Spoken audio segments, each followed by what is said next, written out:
The Galactic Coalition Outpost 7 had survived asteroid bombardments, diplomatic crises, and even a rogue AI takeover. But nothing, absolutely nothing, had prepared Commander Vrelix for the chaos that one human could unleash with a simple rubber ball. Kayla hadn't meant to cause an incident. She rarely did. But as the only human assigned to the remote outpost, she'd learned that her species had a peculiar gift for turning routine situations into legendary disasters. Today's mission: teach the krill cubs how to play fetch. The krill were a proud warrior species, 7 feet tall, covered in sleek obsidian fur, with razor-sharp claws and eyes that glowed like molten gold. They'd conquered 14 star systems before joining the Coalition. Their young, however, were another matter entirely. Jack tumbled across the rec hall floor, his oversized paws tangling beneath him as he chased the bright yellow ball Kayla had thrown. 3 other cubs, Mira, Torvin, and little Cess, scrambled after him in a furry avalanche of yips and snarls. Their parents watched from the observation deck with expressions that translated roughly to amused horror. "That's it, Jack. Bring it back." Kayla clapped her hands, grinning. The cub seized the ball in his jaws and bounded toward her, tail whipping with pride. He dropped it at her feet, chest heaving with excitement. "Good boy." Kayla scratched behind his ears and Jack's purr rattled the windows. Elder Thorne, the krill representative, descended from the observation deck with deliberate slowness. "Human Kayla, I must ask, what strategic purpose does this fetch serve?" "Strategic purpose?"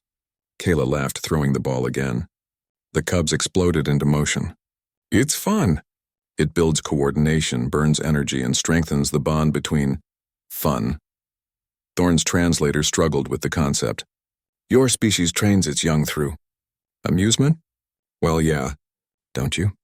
We train our cubs through combat simulations and survival scenarios."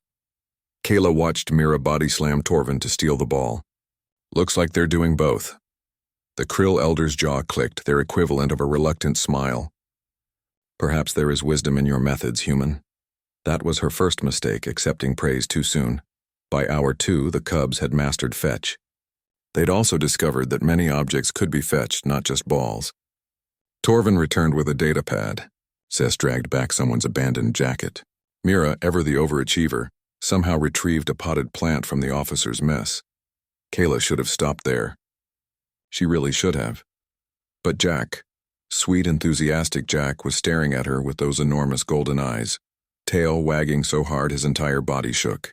How could she say no to one more round? "Last one, buddy. I mean it." She threw the ball down the corridor. Jack launched himself forward with the speed and grace of his warrior heritage. The other cubs followed, and Kayla heard their excited yips echoing through the station's metal halls. Seconds passed. Then minutes. "Jack!" Kayla called, walking into the corridor. "Guys!" A klaxon blared. Oh no. Commander Vrelix's voice crackled over the intercom, each word dripping with the special kind of fury reserved for situations involving humans. "Kayla, my office. Now." The commander's office was a shrine to military precision. Every decoration perfectly aligned, every surface spotless. Today, that precision was somewhat undermined by the krill cub sitting in the corner, covered in what appeared to be hydraulic fluid, with 3 fleet officer helmets stacked beside him. Jack's tail thumped against the floor when he saw Kayla. His expression radiated pure pride. "Explain." Vrelix was a Zenthari, 12 feet of crystalline, exoskeleton and barely contained rage. "Explain why Security Officer Marsh is currently locked in a storage closet. Explain why there's a hole in the ventilation system. And explain why this cub is treating my officers' helmets like trophies." Kayla looked at Jack. Jack looked at her, then gently nudged a helmet forward with his nose, an offering. "He fetched them? He stole them from active personnel." "In his defense," Kayla said carefully, "I did tell him to bring things back. He's just being a very good boy." Vrelix's crystalline face somehow managed to convey a migraine. Security footage shows him crawling through the ducts, stalking Officer Marsh like prey, then pouncing and removing his helmet while he was conducting a patrol. That's actually impressive tracking and stealth skills. He did it 3 times. 3 different officers? Kayla winced. "Okay, that's bad."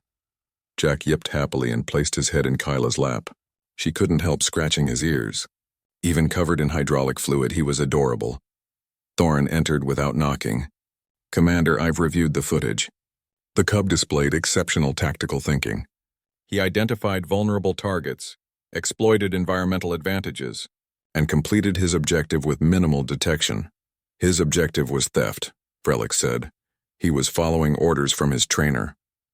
Thorne's eyes gleamed with what might have been pride. "As any good warrior should." Kayla raised her hand. "For the record, I didn't order anyone to steal helmets." "You taught him to retrieve objects and rewarded success," Thorne countered. "He merely expanded the parameters." Frelick's crystals actually vibrated with frustration. This is exactly why High Command was hesitant about allowing humans on coalition stations. "Your species doesn't understand consequences." Or, Kayla said, standing up, "My species understands that sometimes the best lessons come from mistakes." Jack learned problem-solving, persistence, and initiative, skills you can't teach in a simulation. He also learned to commit larceny. "Tactical acquisition," Thorne corrected. The commander stared at both of them, then at Jack, who was now chewing contentedly on someone's helmet strap. 3 weeks, Frelick finally said. "You have 3 weeks to teach him to only fetch appropriate objects. If there's another incident, you're both cleaning the waste recyclers." "Understood, Commander." As they left, Jack trotting proudly between them with all 3 helmets in his mouth, Thorne leaned close to Kayla. "The cub's parents have requested you teach the entire litter." Kayla grinned. "Really? Your chaos is educational." The Krill elder's jaw clicked with amusement. "Just perhaps avoid teaching them anything involving strategic acquisition next time." Behind them, Commander Vrelix's groan echoed through the station. Kayla scratched Yak's head and smiled. "Just another day showing the galaxy what humans did best, turning accidents into adventures, one enthusiastic alien cub at a time."